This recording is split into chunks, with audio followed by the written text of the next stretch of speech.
We're still days away from Unpacked, yet the Galaxy S26 Ultra is already out in the wild. Units have been sold, real buyers have it in hand, unboxings are live, features are being tested, and nothing is under wraps anymore. This isn't a leak cycle, it's early access chaos. So let's break down exactly what's happening and what it reveals.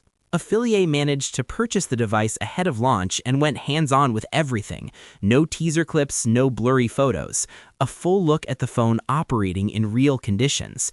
And the first feature he showcased might end up being one of the most talked about additions this year. The new privacy display is now confirmed in real-world use. Once enabled in settings, the screen content fades out when viewed from an angle, keeping information hidden from nearby eyes. Early rumors hinted it might selectively conceal notifications or specific elements, but that wasn't demonstrated in the footage. If that changes, I'll update you.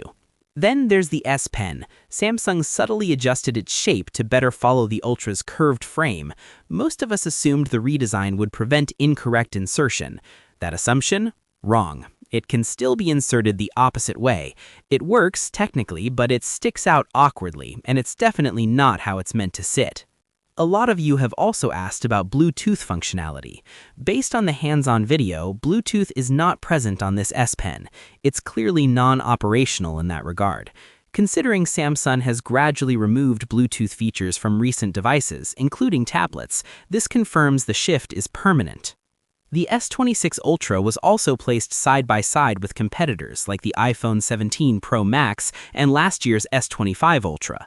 From the front, the bezels appear unchanged compared to the S25 Ultra, which is a positive, but one noticeable tweak stands out on the back, specifically around the telephoto system.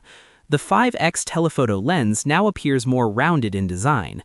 Beyond aesthetics, there's also a larger aperture this time, suggesting a potential improvement in image quality.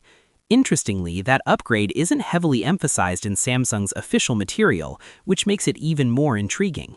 Color options surfaced too, including a full unboxing of the Cobalt Violet variant. At first glance, it almost looks gray. That caused some confusion until two things became clear. There is no gray option this year, and people who've seen the phone say the Violet behaves differently in person. Under certain lighting, it shifts, sometimes gray, sometimes purple, occasionally somewhere in between. It's reminiscent of how the purple iPhone 14 Pro Max reacted to light, constantly changing tone.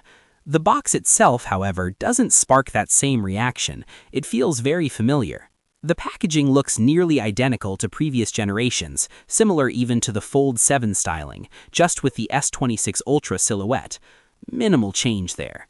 Moving on to battery life, Samsung claims up to 31 hours of video playback, exactly the same figure as the S25 Ultra. The battery remains at 5,000 milliamps. With newer efficiency improvements in the display, storage, and chip, some expected better endurance. Instead, it seems those efficiency gains are balancing out the increased performance. Charging, however, is where we see measurable improvement. Samsung advertises 0 to 75% in 30 minutes using the new 60-watt charger. The S25 Ultra was promoted at around 65% in the same time frame. In my own testing, it reached roughly 72% in 30 minutes, so realistically, the S26 Ultra crossing 80% doesn't seem far-fetched. Marketing also highlights the privacy display again, but we've already seen that in action. Another image pairs the S26 Ultra with the Buds 4 Pro. I previously shared real-life images of those, and they look sharp here as well. But software enhancements may be just as impactful. Photo Assist returns, now allowing you to type instructions for edits instead of drawing them manually. That shift alone makes the tool far more practical. Performance claims are equally bold: 19% CPU, 24% GPU, and 39% NPU gains. Qualcomm even calls it the fastest mobile chip available. And when it comes to cameras, while the exterior looks unchanged, there are 8 meaningful upgrades under the surface, and I've broken every one of them down in detail.